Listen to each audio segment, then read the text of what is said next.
علی کا ہے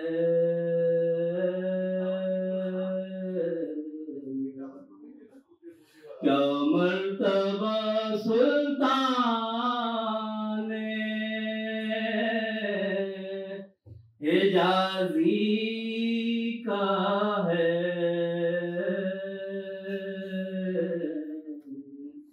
کیا عز و شرف امام غازی کا ہے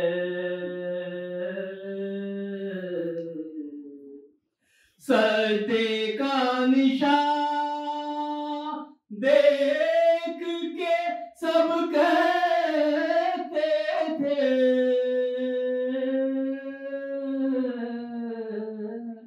نزے پہ یہ سر کسی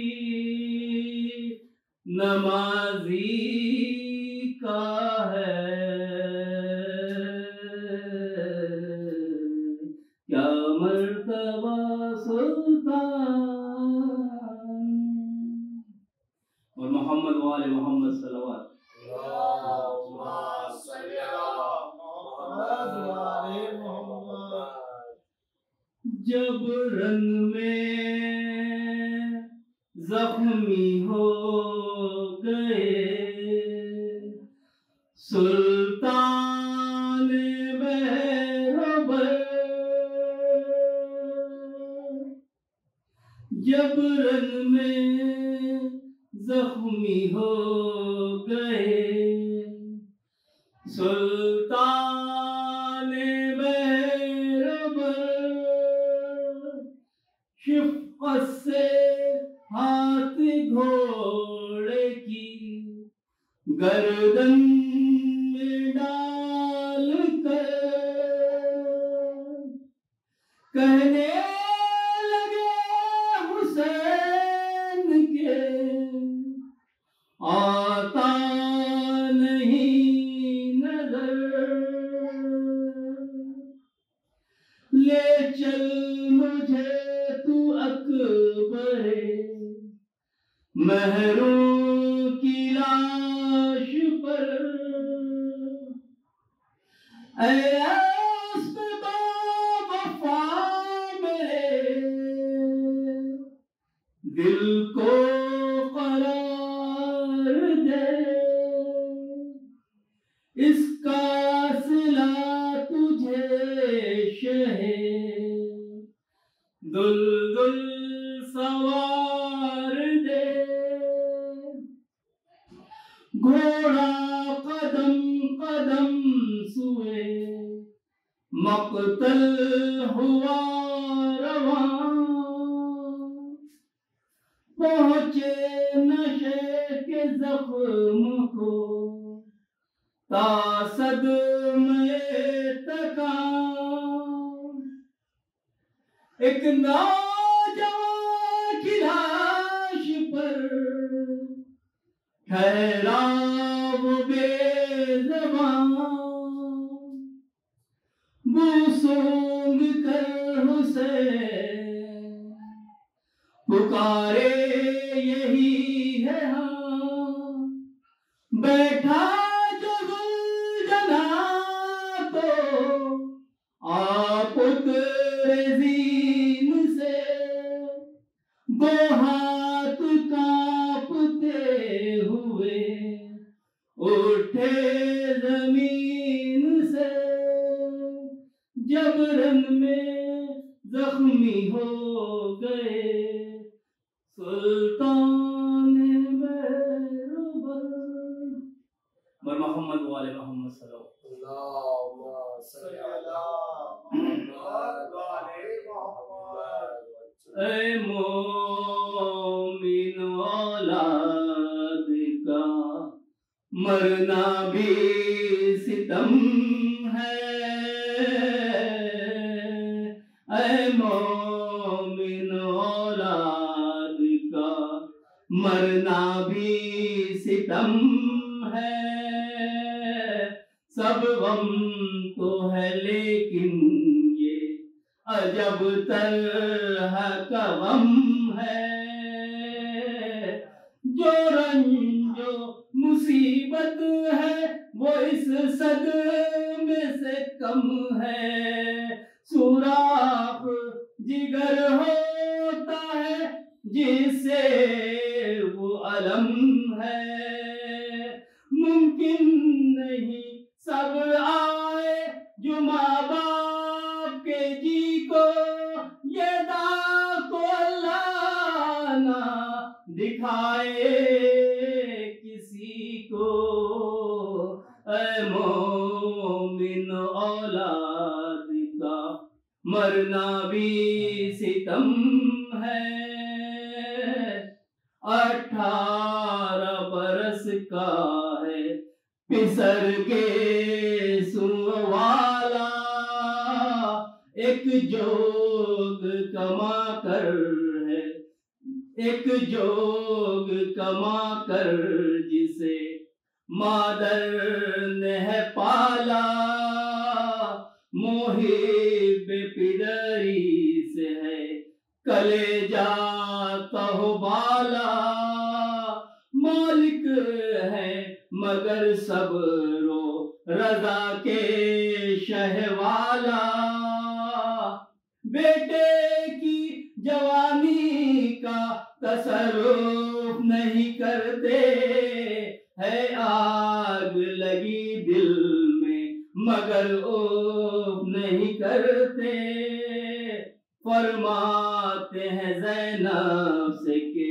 بہنا ادھر آؤ، اکبر کو میرے آخری پوشاک پہناؤ، کنگھی بھی کرو بالوں میں سرما بھی لگاؤ، تم آج میرے لال کو دولہا سا بناؤ،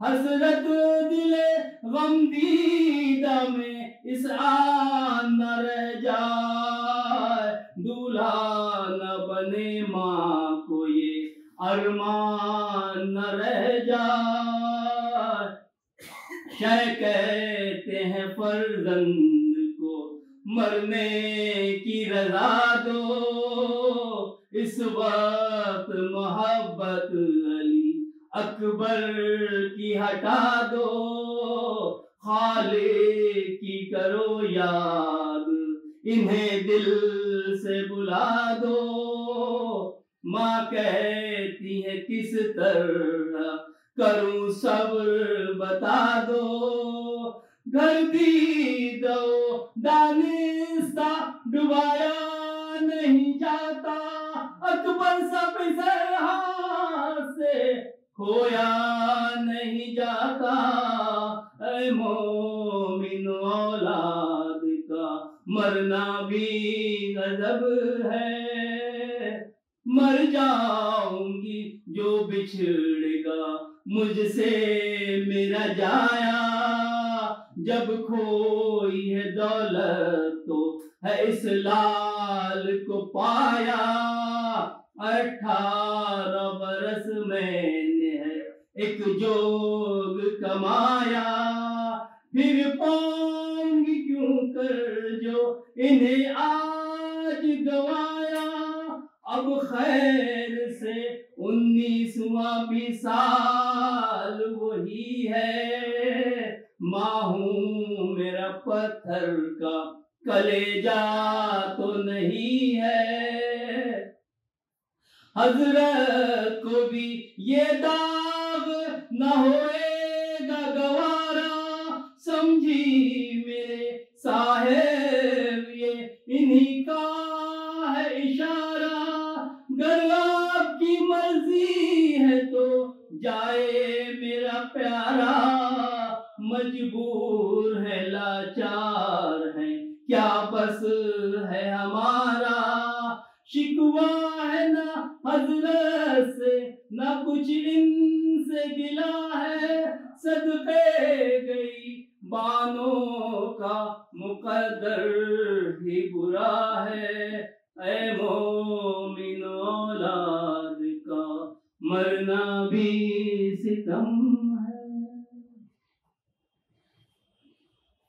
گزارش کروں گا مولانا سید عابد صاحب سے میری سکتا اور محمد وآل محمد صلوات. اللهم صل على محمد وآل محمد. نعرے حیدری، نعرے حیدری، نعرے حیدری اور محمد وآل محمد صلوات. اللهم صل على محمد وآل محمد.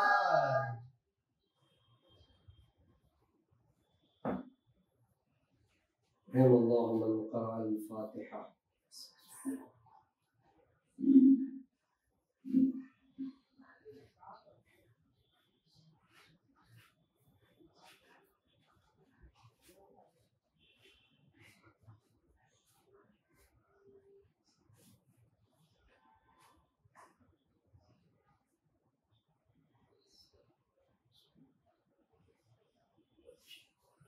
لا حول ولا قوة إلا بالله العلي العظيم. بسم الله الرحمن الرحيم. رب اشرح لي صدري ويسر لي أمري واحلل عقدة من لساني يفقهوا قولي. حسبنا الله ونعم الوكيل نعم المولى ونعم النصير.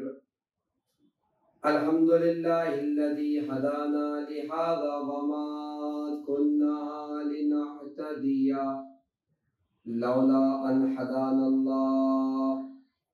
لقد جاءت رسل ربنا بالحق ثم الصلاة والسلام والتحية والإكرام على نبينا المؤيد ورسولنا المسدد المصطفى الأمجد المحمود الأحمد حبيب إله العالمين أبي القاسم محمد.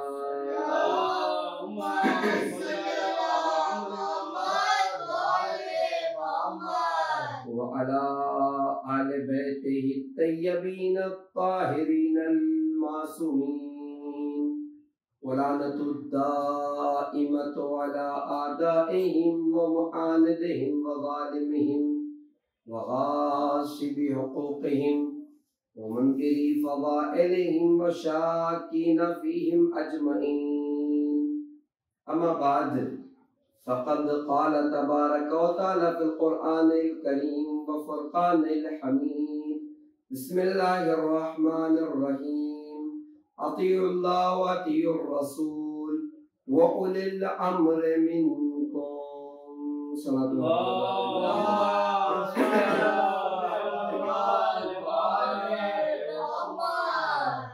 اعزاز گرامی قدر معزز و محترم سامعین کرام، قرآن مجید میں ارشاد باری اقدس ہو رہا ہے اطیعوا اللہ و اطیعوا الرسول. تم اللہ کی اطاعت کرو اور اس کے رسول کی اطاعت کرو.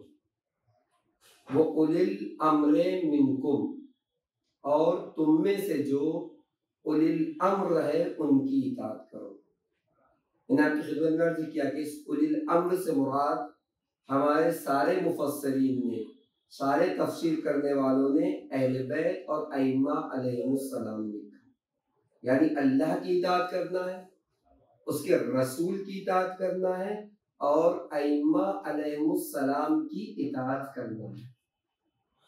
کل کی گفتگو جو آپ کی خدمت میں پیش کی گئی وہ تذکرہ چوتھے اور پانچویں امام کا تھا، اور آج جو گفتگو آپ کی خدمت میں پیش کرنی ہے وہ چھٹے اور ساتویں امام کا کچھ تذکرہ ہے تاکہ ہم اولی الامر کو سمجھ سکیں. آپ دیکھیں کہ یقیناً جو شخص بھی اہل بیت کی بارگاہ میں کسی صورت چلا جاتا ہے دل کے حوالے سے، دماغ کے حوالے سے، اہل بیت اسے نجات اور کامیابی عطا کر دیتے ہیں۔ اور اگر آپ خود غور کریں گے، چھٹے امام کے ایک شاگرد ہے جن کا نام ہے جناب ابو بصیر۔ ابو بصیر ایک عظیم اور ایک معتبر نام ہے۔ جناب ابو بصیر کے لیے ملتا ہے کہ رہنے والے مکہ کے تھے، مکہ میں ایک جگہ پر انہوں نے گھر خریدا اور گھر کے پاس ان کا جو پڑوسی تھا وہ حکومت بنی عباس میں ایک بڑے عہدے پر فائز تھا۔ اور آپ جانتے ہیں جب عہدہ ملتا ہے، منصب آتا ہے، پیسہ آتا ہے، تو پھر عیش اور نوش کے علاوہ کچھ بھی باقی نہیں رہتا۔ رات بھر ناچ اور گانے کی محفلیں ہوتی تھی، رات بھر شراب پی جاتی تھی، رات بھر چلا پکار ہونے لگتی تھی۔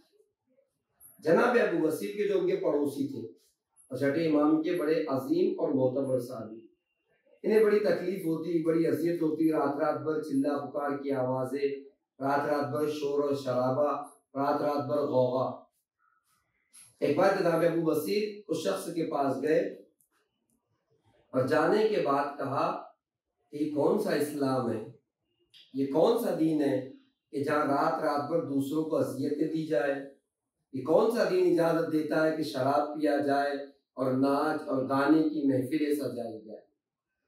لیکن اس کے اوپر کوئی اثر نہیں ہوا۔ آپ دیکھیں، صرف میں آپ کی خدمت میں عرض کرنا چاہتا ہوں کہ اگر اہل بیت چاہیں یا اہل بیت ایک نظر کرم کر دے تو کس طریقے سے زندگیاں بدل جایا کریں۔ آپ توجہ کریں گے صرف، اور یقیناً ماہ محرم میں ہمیں بھی یہ کام کرنا چاہیے کہ جب ہم فرش ادا پر آئے تو امام حسین کی بارگاہ میں اپنے دل کو لے کر جائے، مولا ہم آپ کی بارگاہ میں آ گئے ہیں، وہ نظر کرم جو آپ نے حر پہ ڈالی تھی، وہ نظر کرم جو آپ نے زہر بن قید پر ڈالی تھی، مولا ایک نظر ہمارے اوپر بھی ڈال دیجئے، ہماری زندگیاں بدل جائے، ہماری آخرتیں تبدیل ہو جائے۔ جو آپ نے حر پہ ڈالی تھی مولا، جو آپ نے زہر بن قید پہ ڈالی تھی مولا، ہوا کیا؟ بڑی اذیت ہوتی جناب ابو بصیر کو۔ 2-3 بار گئے اور جانے کے بعد جناب ابو بصیر نے ان کو سمجھانے کی کوشش کی، لیکن ان کا پڑوسی سننے کے لیے تیار نہیں۔ اس کے بعد ایک بار جب اتفاق سے ابو بصیر پہنچے تو یہ شخص کہتا ہے کہ ابو بصیر سب کچھ چھوڑ دوں گا، صرف میری ایک شرط ہے۔ کہ وہ کیا شرط ہے؟ کہ ایک چیز تمہارے پاس ایسی ہے جو میرے پاس نہیں ہے۔ کہ وہ کیا؟ کہ تمہارے پاس جعفر صادق ہے جو میرے پاس نہیں ہے۔ کہ چاہتے کیا؟ کہ چاہتا کچھ نہیں ہوں، جب تم اپنے امام سے ملاقات کرنا تو صرف اپنے امام سے کہنا کہ اپنی ایک نظر کرم میرے اوپر ڈالو۔ حکومت بنی عباس میں بڑے عہدے پر فائز ہے، پیسہ ہے، دولت ہے، میں نے کہا سب کچھ ہے، لیکن کیا کہہ رہا ہے کہ اپنے امام سے کہو کہ ایک نظر کرم میرے اوپر ڈال دے۔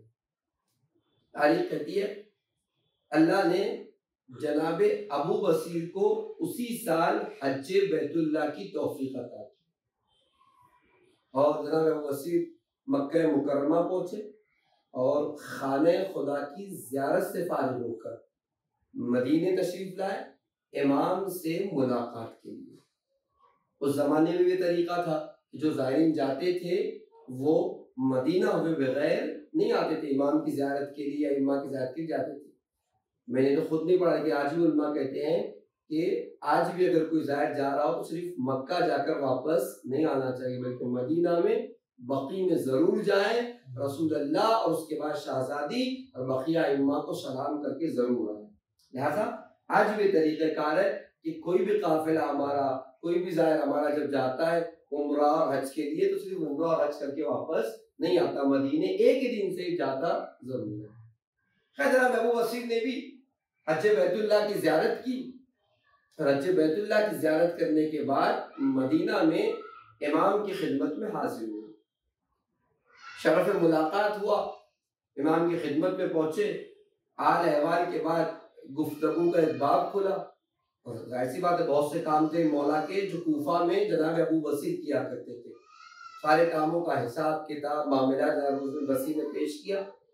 پیش کرنے کے بعد جناب ابو بصیر نے اپنی پڑوسی والی بات کہی، مولا میرا ایک پڑوسی ہے جو حکومت بنی عباس میں بڑے عہدے پر فائز ہے، بڑا پیسہ ہے، لیکن پوری رات عیش اور نوش میں گزرتی ہے، ناچ اور گانا ہے، چلا اور پکار ہے، شراب کی محفلیں ہیں، اتنی مجھے اذیت ہوتی ہے کہ کیا بتاؤں آپ کو۔ مگر اس کے باوجود میں 2-3 بار اس کے پاس گیا تو سمجھانے کی کوشش کی، لیکن وہ ماننے کے لیے تیار نہیں تھا۔ لیکن جب آخری بار گیا تو اس نے مجھے ایک عجیب بات کہی، وہ کیا؟ تو اس نے کہا کہ ایک شرط ہے، میں سب کچھ چھوڑ دوں گا، ایک چیز جو میرے پاس نہیں ہے وہ تمہارے پاس ہے، اور وہ جعفر صادق ہے۔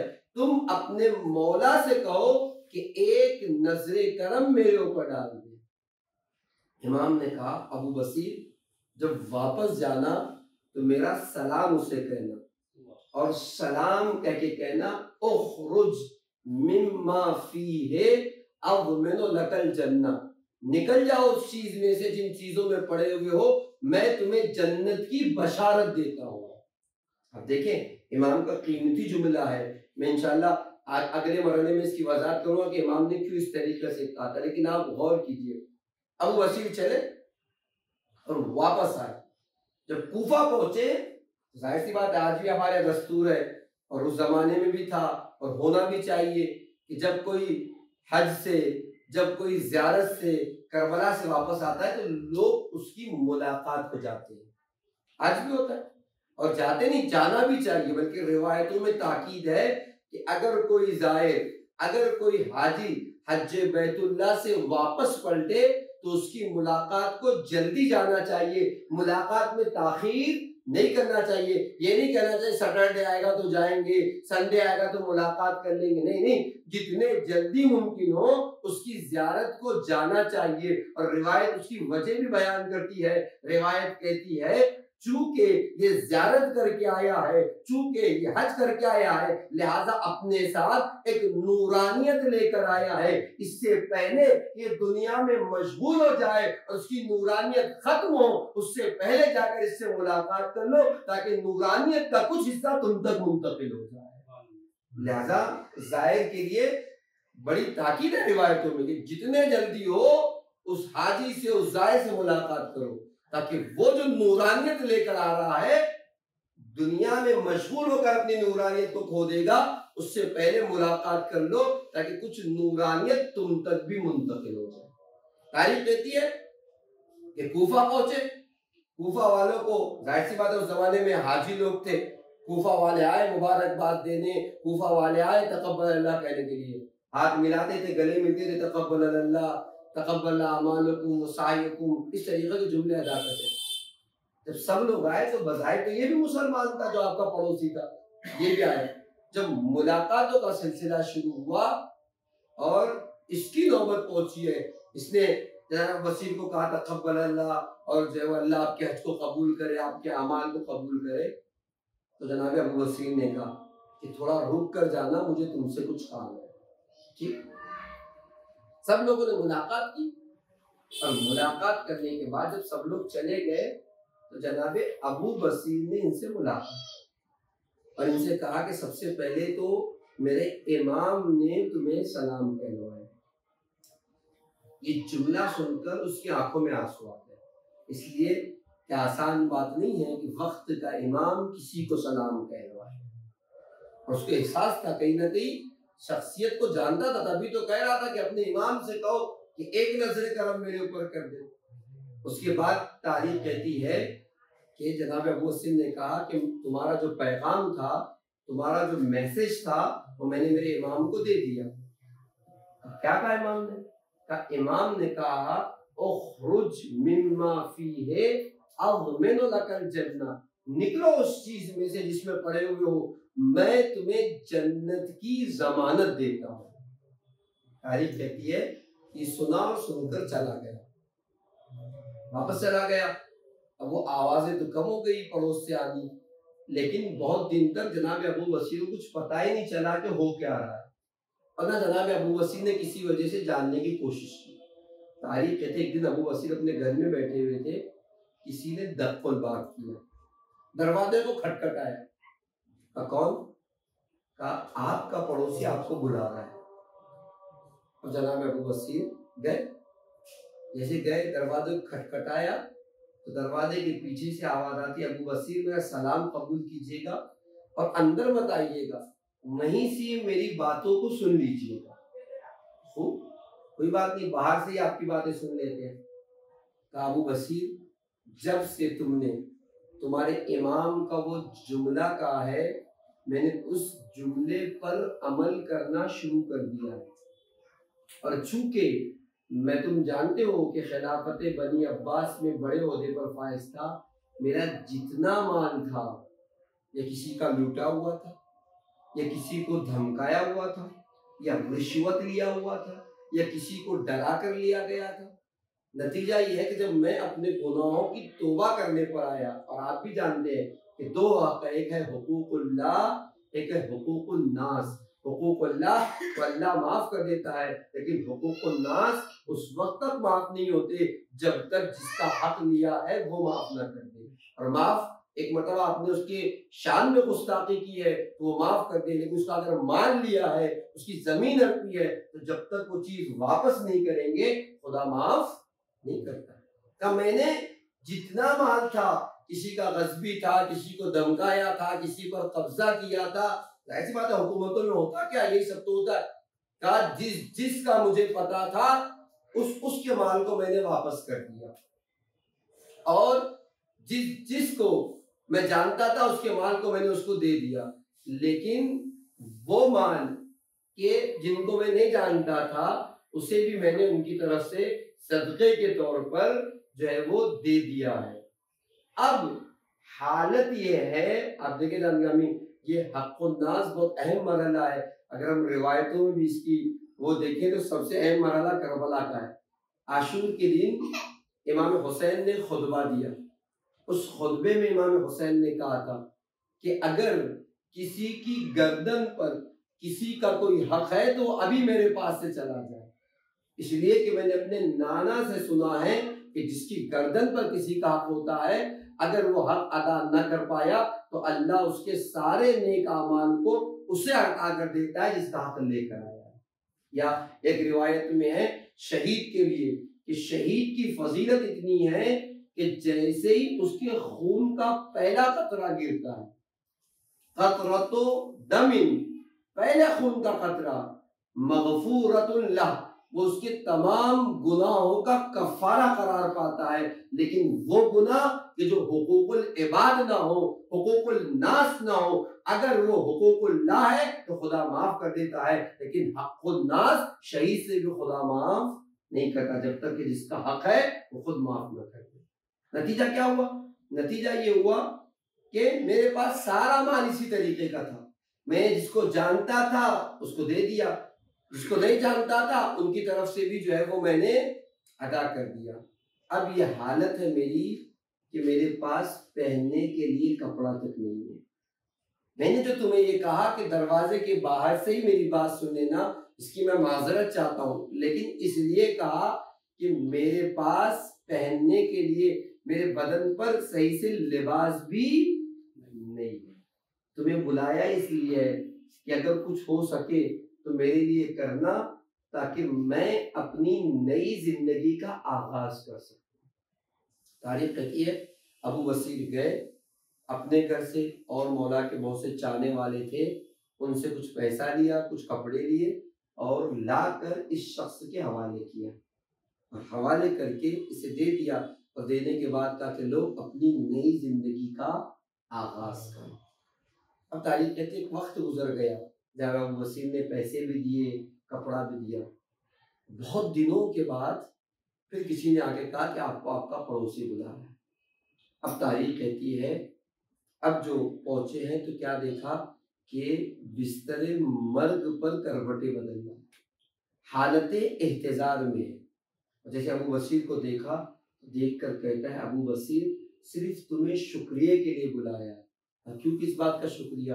کہ تم نے جو میرا کام کیا۔ کون سا کام؟ کہ جو بات تم نے تمہارے امام سے کہی تھی، اور امام کا وہ ایک جملہ یاد رکھو بصیر میں جا رہا ہوں، شاید میں زندہ نہیں رہوں گا، تمہارا بھی شکریہ، تمہارے امام کا بھی شکریہ، میں نے اپنی جنت کو دنیا ہی میں دیکھ لیا ہے۔ بکر امام نے وعدہ کیا تھا نا، اخرج مما فی ہے اضمن لک الجنہ، نکل جاؤ اس میں سے جس چیز میں پڑے ہوئے ہو، میں تمہیں جنت کی ضمانت دیتا ہوں۔ کہ ابو بصری تمہارے امام نے مرنے کے بعد نہیں، مرنے سے پہلے ہی مجھے اپنی جنت دنیا میں دکھا دی ہے، لہٰذا تمہارا بھی شکریہ اور تمہارے مولا کا بھی شکریہ۔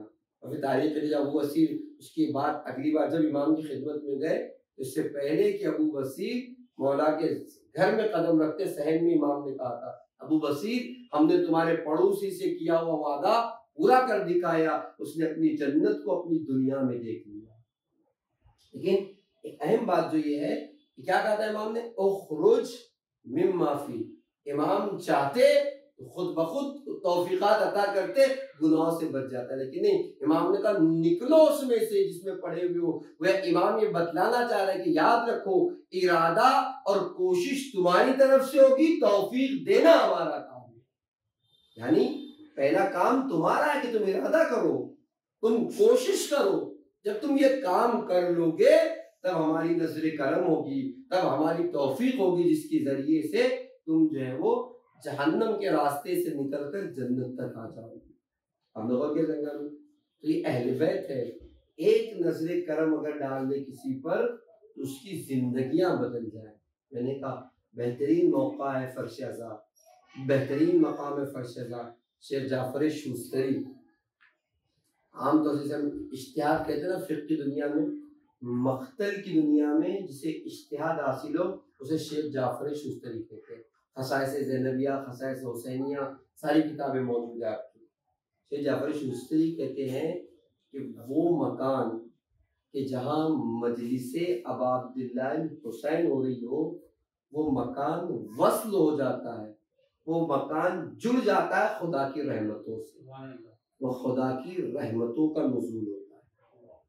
اور میں نے کہا اس سے اچھی جگہ نہیں کہ جب ہم اپنی دعاؤں کو بارگاہ خداوندی میں منوا لیں، امام کی بارگاہ میں جائے، مولا مجھے معلوم ہے میری روحانی بیماریاں کیا ہے، میں حسد کرتا ہوں، میرے اندر جھوٹ بولنے کی عادت ہے، میں غیبتوں کا عادی ہوں مولا، اور میرے بس کا بھی نہیں کہ میں نے چھوڑ دوں، آپ ایک نظر کرم کیجئے، میں وعدہ کرتا ہوں، میں ارادہ کرتا ہوں، میں کوشش کرتا ہوں، آپ نظر کرم کیجئے۔ میں نے کہا وہ نظر کرم جو آپ نے حر پہ کی تھی، وہ نظر کرم جو آپ نے زہر ابن قین پہ کی تھی، آپ دیکھیں اگر وہ نظر کرم حر کو حر بنا سکتی ہے، زہر ابن قین کو زہر ابن قین بنا سکتی ہے، تو ہماری بھی زندگی کیا بدل سکتی ہے۔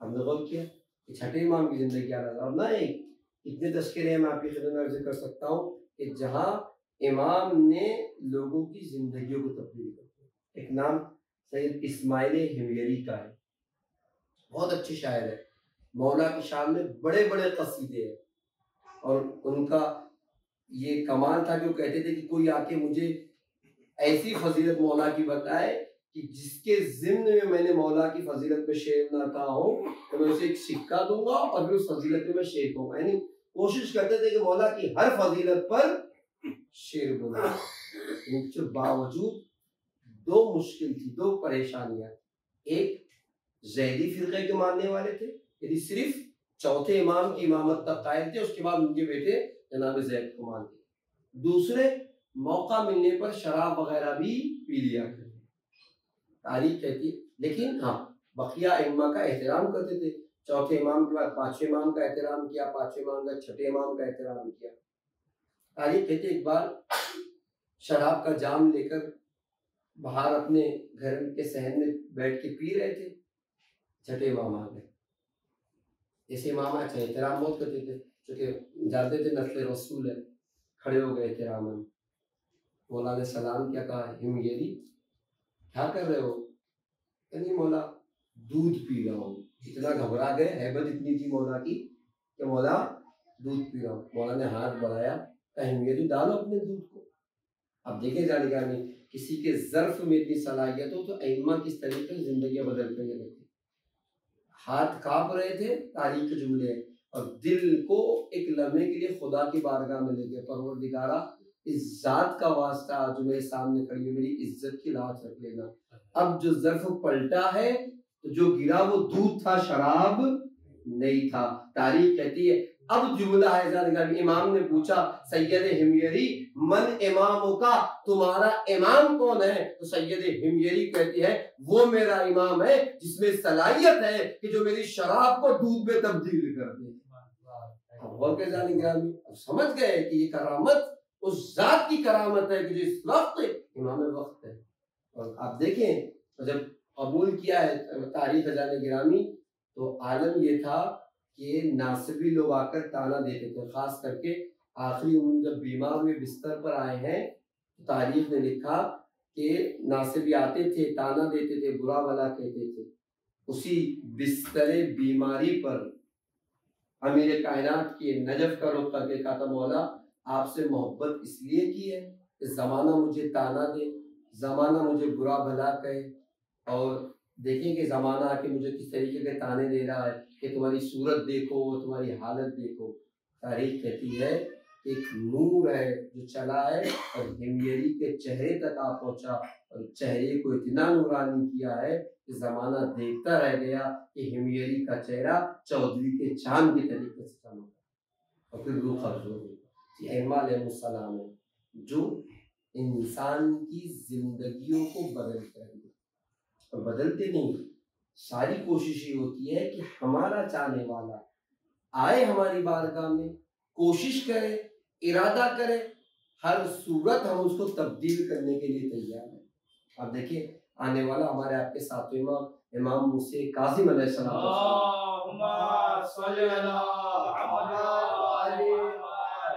اب دیکھے جانے کہ مولا کتنی محبت کرتے ہیں ائمہ کتنی محبت کرتے اپنے چاہنے والوں سے. امام کی خدمت میں آیا آ کے کہتا ہے مولا اگر آپ کا چاہنے والا گناہ کرے تو کیا ہم اس سے برات اختیار کر لیں کیا ہم اس سے دوری اختیار کر لیں؟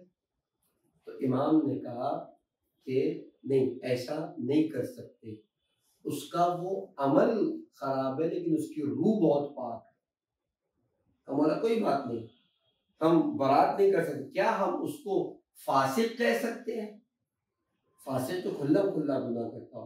امام نے کہا اسے فاسق العمل کہہ سکتے ہو کامل فاسق نہیں کہہ سکتے. ہاں اس عمل میں فاسق ہے وہ لیکن مکمل طور پر فاسق نہیں کہا جا سکتا. آپ دیکھیں امام نے کتنی خوبصورت بات کہی کہ ہاں کیسا بھی ہو ہے تو ہمارا چاہنے والا اس کے دل میں ہماری محبت ہے اس کے سینے میں ہماری ولایت ہے. اس کے بعد کہتے ہیں کہ یاد رکھو اگر کوئی ہیرا کسی گندگی میں کسی کیچڑ میں گر جائے تو جی ہاں وہ گندا ضرور ہوتا ہے لیکن جب بھی اسے دھل دیا جائے جب بھی اسے پاک کر دیا جائے دوبارہ ہیرا بن جاتا ہے. ویسے ہی ہمارا چاہنے والا ہے. ہو سکتا ہے گناہوں میں گر کے خراب ہو گیا ہو گناہوں میں گر کر گندگی آ گئی ہو جس دن توبہ کرے گا گناہوں سے پاک ہوگا پھر ہیرے کی شکل اختیار کرے گا. دیکھے جانیں کتنی محبت ہے اپنے چاہنے والوں سے.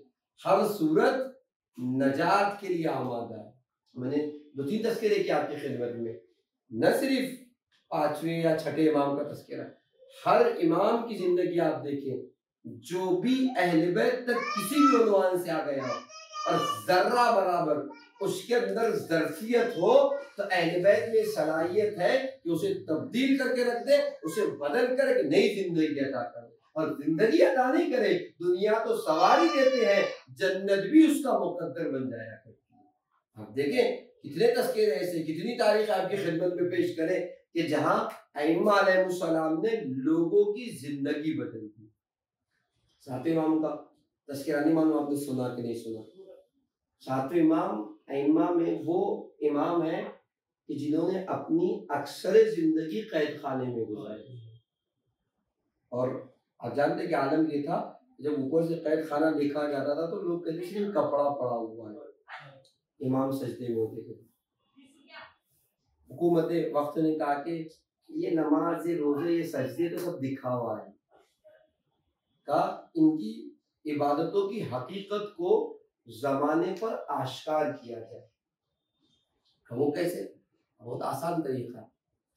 کسی خاتون کو لایا جائے جو خاتون بازاری خاتون ہو، ایک ایسی خاتون جس کا پیشائی غلط کام ہو، اور اس خاتون کو لا کر زندان میں ان کے حوالے کر دیا جائے، اور جب زندان میں ان کے حوالے کر دیا جائے گا اور انتظار کیا جائے کہ یہ خاتون کے ساتھ کیا کرتے ہیں، خاتون سے کہا گیا کہ اگر ایسا کوئی عمل تمہارے ساتھ ہو تو تم چلا پکار کرنا، تب ہم زندان کا دروازہ کھول دیں گے اور دنیا دیکھے گی کہ ان کی عبادتیں، ان کے سجدے، ان کی دعائیں صرف دنیاوی دکھاوا ہے، اس سے زیادہ کچھ بھی نہیں۔ ایسے کیا جب وہ ایک خاتون لائی گئی اور لانے کے بعد اس زندان میں جہاں 7 امام تھے اس خاتون کو چھوڑ دیا گیا، کس لیے؟ تاکہ وہ امام کو بہکائے اور زمانے کے سامنے امام کو ذلیل نعوذ باللہ اور رسوا کیا جائے۔ لیکن کہتے جسے اللہ رکھنا چاہے اسے کون چک سکتا ہے۔ تاریخ کہتی ہے وہ گئی خاتون اور جانے کے بعد زندان میں رہی، اور یہ باہر انتظار کر رہے کہ اب چلائے گی، اب چیخے گی، اب آواز آئے گی، اب شور اور غوغا ہوگا۔ جب آدھی رات سے زیادہ گزر گئی، نہ کوئی شور ہے، نہ کوئی غوغا ہے، نہ کوئی آواز ہے، کہا کہ ذرا زندان کا دروازہ تو کھول کے دیکھو کہ بالآخر ہوا کیا۔ اب جو زندان کا دروازہ کھولا گیا ہے تو عجیب منظر ہے، کیا دیکھتے ہیں؟ 2 خدا کے بندے ہیں، دونوں کے دونوں سجدہ ریز ہیں، ایک طرف امام سجدے میں پڑے ہوئے ہیں اور ایک طرف وہ خاتون کہ جس نے پوری زندگی گناہوں میں گزار دی سجدہ خالق میں پڑی ہوئی۔ اچھا، حکومت سے برداشت نہیں ہوا، اس کے بالوں کو پکڑا اور کھینچتے ہوئے زندان سے دربار میں لے آیا۔ دربار آمادہ تھا کہ امام کی جو ہے وہ اس طریقے سے امام کو نعوذ باللہ ذلیل اور رسوا کیا جائے۔ تاریخ کہتی ہے اس خاتون کو لایا گیا، ہم نے تجھے عبادت کرنے کے لیے تھوڑی بھیجا تھا، ہم نے تجھے کسی اور کام کے لیے بھیجا تھا۔ اب دیکھیں، کہتے ہیں پروردگار عالم اگر کسی کو عزت دینا چاہتا ہے تو کس طریقے سے، یوں کہا جائے آسان لفظوں میں، اگر پروردگار عالم موسیٰ کی پرورش کرنا چاہے تو فرعون کے دربار میں بھی کر دیتا ہے۔ جس دربار میں یہ چاہتے تھے کہ امام کو ذلیل اور رسوا کیا جائے، اسی دربار میں خدا نے اس خاتون سے امام کے فضائل بیان کروائے۔ کیا کہتے ہیں خاتون؟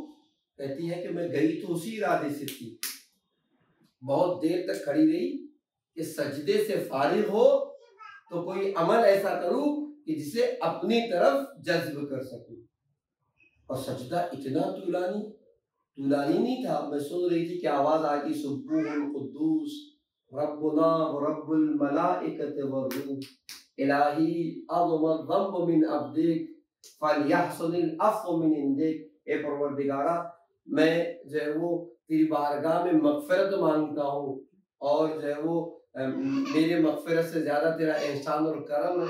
اس طریقے کے جملے میں سنتے نہیں، اور میں نے دیکھا کہ جب یہ بندہ تسبیح کر رہا تھا سبوح القدوس ربنا رب الملائکۃ والروح، تو ایسے لگا کہ زندان کی در و دیوار اس کے ساتھ تسبیح کر رہی ہو۔ پھر اتنا ہی نہیں، میں دنگ رہ گئی اور میں نے آواز کو سنا، کچھ ہی دیر بعد میری آنکھوں کے پردے ہٹے، میں نے کیا دیکھا؟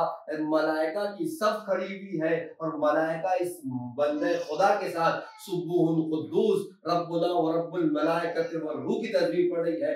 ملائکہ نہیں، ایک طرف حوریں ہیں جنت کی جو تسبیح پڑھ رہی ہے سبوح القدوس ربنا ورب الملائکۃ والروح۔ میں نے کہا جس کے لیے جنت ہے، جنت کے ملائکہ ہے، جنت کی حوریں ہیں، اس جیسے کے لیے ہم جیسوں کی کیا حیثیت ہے؟ اور وہ کیفیت تھی کہ میں برداشت نہ کر سکی۔ میں نے کہا میں ہی بدبخت ہوں کہ ایسے ویسے کاموں میں پڑی ہوئی ہوں، خاری خلقت خدا اس کے ساتھ تسبیح کر رہی ہے، لہٰذا میں بھی سجدے میں چلے گئی اور میں نے بھی اس طرح تسبیح شروع کر دی۔ اور کہ جانے گرامی، یہ امام ہے کہ جہاں جو جانے گرامی، اور بہت عظیم بات ہے، میں آپ سے یہیں سے آپ کی خدمت میں بات عرض کروں اور شاید بات بھی تمام ہو جائے۔ آپ دیکھیے، یہی فرق ہے عصمت امامت میں اور عصمت نبوت میں۔ رک جائیے، اس کو سننے سے پہلے ایک بات اور کہہ دوں، نہیں معلوم کبھی آپ نے سنا کہ نہیں، صلح حدیبیہ۔ صلح حدیبیہ کے جو نکات تھے اس کو اللہ کے رسول کے حکم سے امیر کائنات نے لکھا تھا. اور صلح حدیبیہ میں جب بہت سی شرطیں تھیں، اس میں ایک شرط یہ تھی کہ اگر مکہ اور مدینہ کے درمیان کی بات ہے، اگر رسول نے مکے والوں سے کہا تھا اگر ہمارا کوئی تمہارے پاس آئے گا تو تم اسے قید کر لینا، لیکن تمہارا اگر ہمارے پاس آئے گا تو ہم اسے آزاد کر دیں گے. یہ شرط وہ شرط تھی، عجیب نہیں ہے؟ ہم اور آپ بھی سن رہے تو آپ کا ہمارا آئے گا تو آپ قید کر لیجئے اور آپ کا آئے گا تو ہم آزاد کر دیں گے. یہ شرط اتنی سخت تھی کہ چھوٹے موٹے نہیں، بڑے بڑے صحابہ کو اس شرط پر اعتراض تھا. اور اعتراض نہیں تھا، ایک صاحب جسے زمانہ آج تک بڑے بڑے عہدوں سے نوازتا ہے، رسول اللہ کے گریبان تک پہنچ گئے. اور یہ تو غدیر تو بات کا مرحلہ ہے، صلح حدیبیہ میں ہی ان کے دلوں میں دشمنی آ گئی تھی. تو اس وقت کون ہوتا جو رسول اللہ کی اس مصلحت کو سمجھتا ہے؟ جامی رسول ظاہر بات ہے، رسول کا کوئی عمل مصلحت سے خالی نہیں. لیکن جامی میں ایک جملہ آپ کی خدمت میں کہوں، کہیں نہ کہیں ساتویں امام کی سیرت نے یہ سمجھا دیا کہ اللہ کے رسول نے صلح حدیبیہ میں یہ شرط کیوں رکھی ہوگی. اللہ کے رسول جانتے تھے کہ اگر ان کا آئے گا تو ہمارے ماحول کو بھی گندا کر دے گا، لہذا ہم تمہیں چھوڑے دیتے ہیں. ہمارا آئے گا تو تمہارے پاس قید رکھنا، قید خانے میں ہوگا تب بھی ہماری دین کی تبلیغ کر کے جائے گا. غور کریں، اس لیے اللہ کے رسول نے کیا کیا تھا؟ یہ شرط رکھی تھی کہ اگر تمہارا کافر اور مشرک آئے گا تو گندگی ہمارے معاشرے میں بھی پھیلائے گا، لیکن ہمارا آئے گا قید خانے میں بھی رہے گا تو یہ صلاحیت ہے کہ قیدیوں کو اپنے جیسا بنا لے. لہذا اللہ کے رسول نے شرط رکھی تھی. اور نہ ان کی چھٹے امام کی تاریخ ہے، چھٹے امام ایک سفر پہ چلے، ایک بستی آئی، اصحاب نے کہا مولا یہ آپ کے دشمنوں کی بستی ہے. مولا نے کہا پروردگارا انہیں اسی جگہ پر محفوظ رکھنا. کچھ آگے بڑھے، کسی نے کہا مولا یہ آپ کے چاہنے والوں کی بستی. کہ پروردگارا انہیں پراگندہ کر دے، انہیں دنیا میں پھیلا دے. اصحاب کے ساتھ میں کہ مولا آپ کی دعا سمجھ میں نہیں آئی، دشمنوں کی بستی تھی تو آپ نے کہا انہیں یہی رہنے دے، اور آپ کے چاہنے والوں کی بستی آئی تو کہا انہیں پراگندہ کر دے. تو مولا نے یہی وضاحت کی تھی کہ ہمارا دشمن جب باہر نکلے گا تو ہماری دشمنیوں کو تقسیم کرے گا، اس لیے کہا کہ وہی رہنے دے. جب ہمارا چاہنے والا پراگندہ ہوگا تو ہماری محبت کو زمانے میں تقسیم کرتا جائے گا. لہذا دعا کی اسے پراگندہ کر. غور کیا، ایک بات یہ ہوگی. میں نے کہا بس آخری بات ہے جو پیش کر رہا ہوں کہ یہی فرق ہے عصمت امامت میں اور عصمت نبوت میں. جناب یوسف کا تذکرہ بھی آپ نے سنا، جناب زلیخا نے چاہا تھا کہ اپنے جال میں پھنسا لے. تاریخ کہتی ہے کہ جناب یوسف زلیخا کے جال سے بچ نکلے. بہت اچھا تذکرہ ہے، پھر موقع ملے گا جو قفل کھلے کیسے، جناب یوسف باہر کیسے نکلے، پھر کبھی آج وقت نہیں ورنہ گفتگو زیادہ طولانی ہو جائے گی.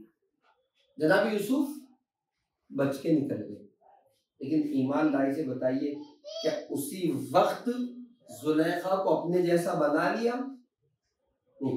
بعد میں زلیخا کو جب احساس ہوا ہے تب زلیخا نے جو ہے وہ توبہ کی اور پھر پروردگار عالم نے جو ہے وہ توبہ کو معاف کیا. لیکن اس وقت یوسف نے صرف اپنے آپ کو بچایا تھا، زلیخا کو اس وقت نجات عطا نہیں کی تھی. یہ ساتویں امام ہے جو خود بچ نہیں نکلے، اس خاتون کو بھی بچا کر بتا دیا کہ یاد رکھو یہی فرق ہے عصمت نبوت میں اور عصمت امامت میں. جو اپنے آپ کو بچا لے اسے عصمت نبوت کہا جاتا ہے، جو اپنے ساتھ ساتھ دوسرے کو بھی اپنے سانچے میں ڈال دے اسے عصمت امامت کہا جاتا ہے. اسی لیے نبوت کی ہدایت بھی اس طریقے کی ہے. نبی کا کام صرف بتا دینا ہے، حشر ہے، حساب ہے، کتاب ہے، میزان ہے، صراط ہے، ملائکہ ہے، سارا تذکرہ، یہ کام نبی کا ہے، یہ نبی والی ہدایت ہے. لیکن ائمہ کی ہدایت صرف بتا دینا نہیں ہے، بلکہ ائمہ کی ہدایت بتانے کے ساتھ ساتھ ہاتھ پکڑ کر نجات عطا کرنا ائمہ کی ہدایت. جس طریقے عصمت میں فرق ہے عصمت نبوت اور امامت میں، اسی طریقے سے ہدایت نبوت میں اور ہدایت ائمہ میں بھی بڑا فرق ہے. ہم نے غور کیا، وقت نہیں جائے گا، ورنہ اور بھی بہت سے تذکرے ہیں، صرف میں نے کہا کہ ضرورت اس بات کی کہ ہم در اہل بیت تک آئیں، اہل بیت سے دعا کریں، اہل بیت سے توفیق مانگے۔ میں نے کہا 2 مہینہ بہترین موقع ہے فرش عذاب پر کہ ہم اہل بیت کی بارگاہ میں جائیں، ان سے توفیق مانگے۔ میں نے کہا وہ نظر کرم جو مولا نے کربلا والوں پہ کی تھی، اگر ایک نظر کرم ہم پر بھی کر دیں گے تو ہماری بھی زندگیاں بدلی جا سکتی ہیں۔ یقین مانیے کہیں نہ کہیں میں نے کل بھی کہا تھا کہ امام کا مقصد بھی یہی تھا کہ کچھ بھی ہو جائے دین خدا محفوظ رہے۔ میں نے کہا کائنات کی افضل ترین ذات کو امام ہے، اور امام اگر کسی چیز کے لیے اپنے آپ کو قربان کر دے تو اسے دین کہا جائے، اور اس دین کو بچانے کے لیے امام حسین نے کیا کچھ نہیں کیا۔ سب سے عظیم کام جو کیا وہ اپنے کریل جوان علی اکبر کے سینے پر نیزے کی یعنی تھی۔ شاید پردہ میرے لیے بہت آسان ہو، آپ کے لیے سننا آسان اس لیے کہ ہم نے مصائب کو بار بار سنا ہے، لیکن عزیزان گرامی تاریخ کہتی ہے کہ امام حسین جب کریل جوان کے لاشے پر پہنچے نا، مختر نے لکھا کہ بیٹا یہ ہاتھ تمہارے سینے پر کیوں ہے؟ کہ بابا نیزے کی علم کی وجہ ہے۔ نجف کا رخ کیا، رخ کر کے کہتے ہیں بابا آسین کو الٹ کے کہا بابا در خیبر کا اکھاڑنا آسان ہے، کڑیل جوان کے سینے سے نیزے آسین کو الٹا یا علی کہہ کے نیزے کی جونی نکالی نا۔ تاریخ کہتی ہے اکبر کا کلیجہ نکل آیا، امام حسین نے خوب کا فوارہ نکلتے ہوئے دیکھا، رخسار رکھ دیے، اے بیٹا علی اکبر اجرکم اللہ۔ اور پھر تاریخ نے لکھا کہ جب کسی صورت جناب علی اکبر کو خیمے میں لے کر گئے تو مختر نے لکھا ساری بیویاں جناب علی اکبر کے لاشے کے قریب آ گئی تھی، ایک ماں تھی جو دکھائی نہیں دے رہی تھی، کوئی خاتون گئی ہے کہ جا کے جناب ام لیلا کو لے آئے، جا کر دیکھا تو عجیب منظر ہے، کیا دیکھا؟ لیلا ہے کبھی خیمے کے اس پردے سے ٹکراتی ہے تو کبھی اس پردے سے ٹکراتی ہے تو کبھی اس پردے سے، کہ لیلا خیریت پر ہے؟ تیرے لال اکبر کا لاشا آیا ہے، ارے پر کیا کروں دکھائی نہیں دیتا، ذرے خیمہ ڈھونڈ رہی ہوں۔ اجرکم اللہ ارباب اعزا، یہ وہ مائیں ہیں جو بچوں کا درد لے کر کوفہ اور شام کی راہوں پہ چل پڑی، اور چلنے پڑی، ہر منزل پر امتحان دیا۔ بس آخری چند جملے عطا کر دوں، کل آپ کی خدمت میں پیش کیا تھا، جب اسیروں کا لٹا ہوا قافلہ شام میں پہنچا نا، شام سجایا جا چکا تھا، مجھے نہیں معلوم کس طریقے سے دربار شام میں اسیروں کا قافلہ پہنچا۔ اب تاریخ کہتی ہے مختر نے لکھا کہ یزید ملعون ہے جس نے امام حسین کے سر کو ہاتھوں میں لیا، غور سے دیکھتا رہا اور ایک چھڑی نکالی، اور اس چھڑی کے ساتھ ساتھ لمحہ مبارک پر، دندان مبارک پر چھڑی مارنا شروع سلام عبداللہ حسین کے ساتھ گستاخی۔ اجرکم اللہ، ابھی گستاخی کر نہ پایا تھا، جب بیویوں پہ نگاہ ڈالی تو کیا دیکھتا ہے؟ ایک چھوٹی سی بچی ہے جس کے گلے میں رسل بنی ہے، کبھی اپنے سیدھے پیر کو اٹھاتی ہے تو کبھی بائیں پیر کو اٹھاتی ہے۔ ایک مرتبہ معلوم کہتا ہے اے بچی تم ہو کون، یہ اپنے پیر بار بار کیوں اٹھا رہی ہو؟ کہ دیکھتا نہیں میرے پھپھیوں کے شانے بنے ہوئے ہیں، میرا گلا بنا ہوا ہے، جب پھپھیاں کھڑی ہوتی ہے میرے گلے کی رسل کسی نے لگتی ہے۔ اجرکم اللہ، صاحبان اولاد تشریف فرما ہے، اللہ آپ کو کسی غم میں نہ رلائے سوائے غم کربلا کے۔ آخری فقرے ادا کر دوں، مصائب تمام ہو گئے۔ مختل نے لکھا یزید پوچھتا یہ بچی کون ہے؟ کسی نے آگے بڑھ کے کہا یزید یہ وہ حسین کی 4 سالہ یتیمہ ہے جسے حسین اپنے سینے پر سلایا کرتے تھے، جسے حسین بہت محبت کیا کرتے تھے۔ مقتل نے لکھا، یزید کہتا ہے اچھا تمہارا بابا تم سے اتنی محبت کرتا تھا، میں تو اس وقت سمجھوں گا جب تم اپنے بابا کو اپنے پاس بلاؤ اور تمہارا بابا تمہارے پاس آ جائے۔ اب جملہ سن سکتے ہو نا تو سننا۔ مقتل نے لکھا، حسین کی 4 سالہ یتیمہ سکینہ نے اپنے جلے ہوئے دامن کو آگے کیا، آواز دے کے کہتی ہے بابا آج کی اور میری محبت کا امتحان ہے، بابا خدا را میری آغوش میں آ جائیے۔ اب مقتل نے لکھا، تشت سے سر عبداللہ الحسین چلا، آغوش سکینہ میں آ گیا۔ بعد عاشور پہلی مرتبہ سکینہ کو اپنے بابا کا سر ملا، رخساروں پہ رخسار رکھ دیے۔ اے بابا بہت پیار کرتے تھے نا، اے بابا سینے پہ سلاتے تھے نا، اے بابا گوشوارے پہنائے تھے۔